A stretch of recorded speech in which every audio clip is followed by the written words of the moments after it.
বউলিয়া এবার গেলেন যে জান্নাতে যে ঘরটাতে বাসর করবেন, খালি শেষ কথা শুনেন। খাওয়ালাম, এবার বিয়ে হয়ে গেল। বিয়ে হওয়ার পরে জান্নাতে যে রুমটাতে আপনি বউলিয়া শুধবেন, আমাদের বাড়িতে আছে কিনা একটা রুম, তো ওই কামরাটা, ওই রুমটা কত হয়? 12, 13, 14 বড় হইলে ফুট লম্বা হয় কিনা?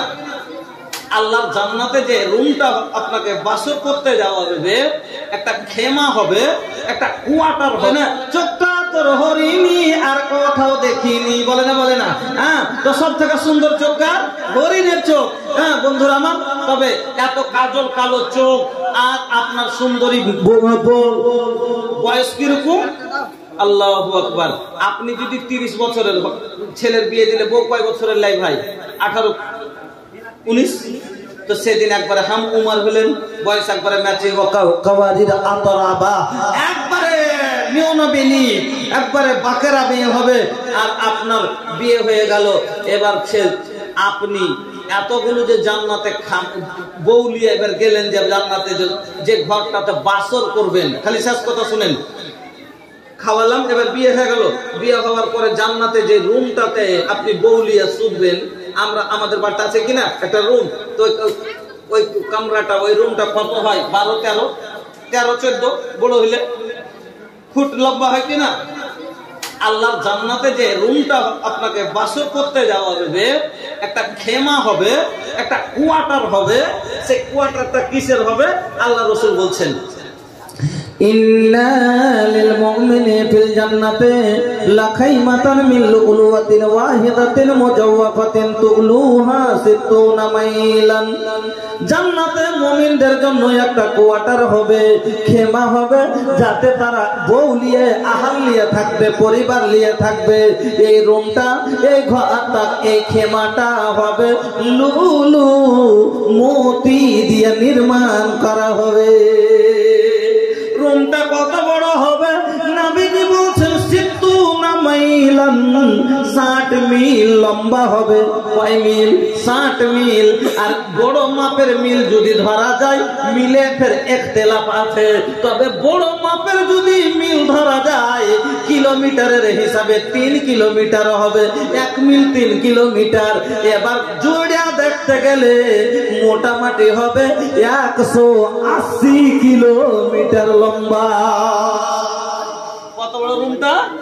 180 কিলোমিটার। তার ভিতর মানে চারিদিক ঘুরান, তাইলে 2 জেলা, এখানে কাটিহার, এদিকে নিয়ে এলেন 24 পরগনা, এদিকে অতখানি নিয়ে এলেন, এদিকে এতখানি নিয়ে এলেন, মানে চারিদিক দিয়ে 180 কিলোমিটার লম্বা। তাহলে এবার চিন্তা করেন, 4 জেলা বরাবর যদি একটা সুতার রুম হয়, তাহলে 10টা দেশের সমান জায়গা কেনে জান্নাতে হবে না? তাহলে 2টা বিল্ডিং তো সোনারই থাকবে। মহারাজারা, যেরকম রাজা মহারাজারা যে মনে করেন এই এলাকাতে একটা কোঠরি বানিয়েছে, কেন এদিকে যখন আসলো তখন এদিকে থাকবে।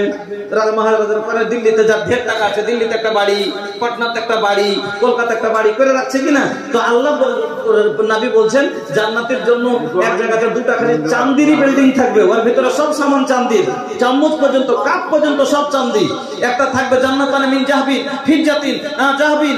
2 জায়গাতে 2টা কথা আল্লাহ রাসূল বলছেন যে জান্নাত, একটা 2টো জান্নাত হবে শুধু সোনা দিয়ে নির্মাণ করা থাকবে। তার ভিতরে চামচ, তার ভিতরে খাট, তার ভিতরে কাপ, তার ভিতরে পেয়ালা, সব হবে সোনার।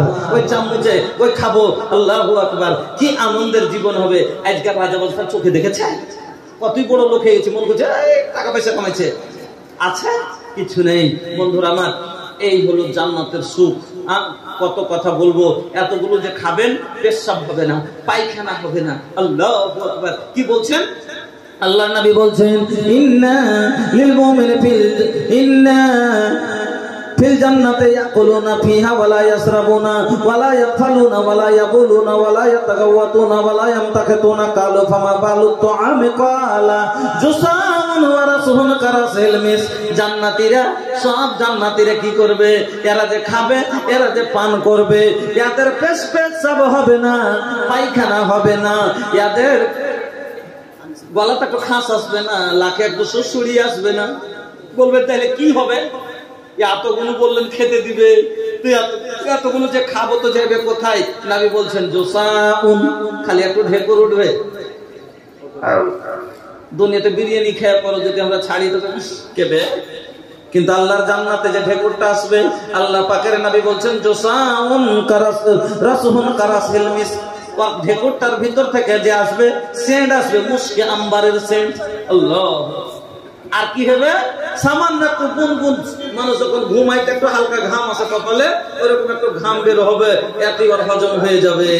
তার পেশাব পায়খানা কিচ্ছু নাই, কোনো কাজ নয়, খালি খাও আর বউলিয়া আনন্দ করো জান্নাতের মধ্যে যত খুশি। আল্লাহু আকবার। বলার অনেক কথা আছে, বাজার কিরকম হবে, অনেক কিছু হবে, কিন্তু এত শুধু আপনাকে এটুকু বলতে চাইছি, এতগুলো সুখ পাবেন জান্নাত পেয়ে গেলে, আর মসজিদ নির্মাণকারী জান্নাত পাবে, এটা নবীর ফরমান। নবী বলেছেন যারা মসজিদ নির্মাণ করবে তারা জান্নাতে ঘর পাবে।